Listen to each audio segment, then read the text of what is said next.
Photoshop has a number of built-in effects that you can apply to layers, and they're non-destructive and can be edited anytime. They're very powerful.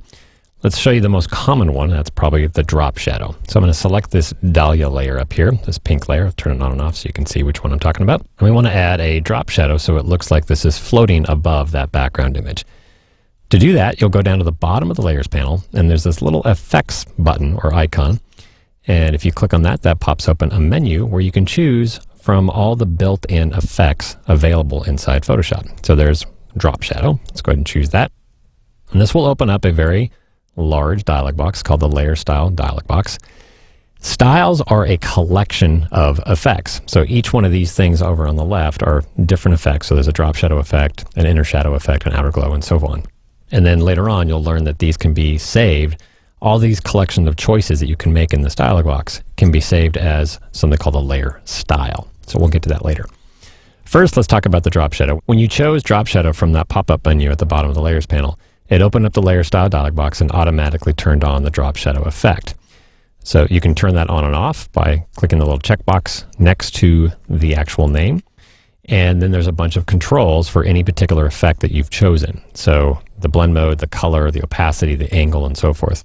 One thing I want to teach new users right away is you don't have to play around with the angle and the distance sliders just to figure out where you want your shadow to go. You can see as I move the sliders around, you're seeing the shadow in the image actually changing. And same thing with the angle. What I actually find is a lot easier and more intuitive is just move your mouse outside the dialog box. And now you can actually grab that shadow directly and move it exactly where you want it. And as you move it, you'll see that the angle and the distance sliders are adjusting for you automatically based on your visual preference instead of playing around with a bunch of numbers. So tip number one there about manipulating a drop shadow, just grab it directly and put it right where you want it.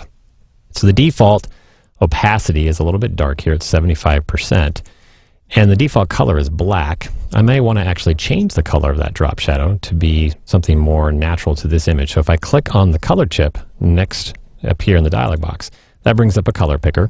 And again, I can pick any color from within this dialog box and use the hue slider over here and pick a particular shade of that. Or you can actually sample from within the image itself. So I'm going to pick a pretty dark green here. When I take my mouse out of the color picker, it turns into an eyedropper, and I can just pick on the particular color that I'm interested in, and it will use that as the drop shadow color. I just find that most often using absolute black is not a very realistic looking shadow. So pick a nice dark color from the image itself and you get better looking results. So I've sampled this green color over here. I'm going to go ahead and click OK. And I can go ahead and fine tune this if I want. I want to make it a little bit softer. So I'll use the size slider to make the shadow harder or softer. And there you can see I can make it pop off the page there as much as I want. And when I'm done, I go ahead and click OK. And there's my drop shadow effect. So pretty quick and easy. You'll notice that in the Layers panel, you have a new little effects indicator letting you know that effects have been applied to that particular layer. By default, it's going to expand the effects down. You see there's a little drop arrow here. It's pointing up because it's opened. If I click it, it collapses those effects. You can have as many as, I think, 10 different effects on a given layer. So you don't necessarily want to see all 10 listed here taking up all that screen real estate. So that's a reason why you have the ability to collapse and expand the list of effects.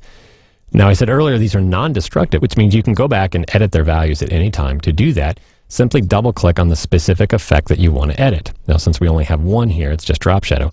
Just double-click on the word drop shadow, and that'll reopen that dialog box and take you right to that effect.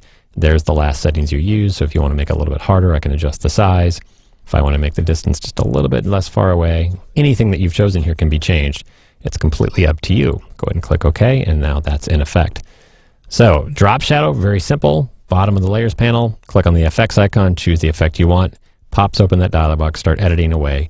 Comes back after you click OK, it's added as a non-destructive effect, and then you can collapse or expand the settings there.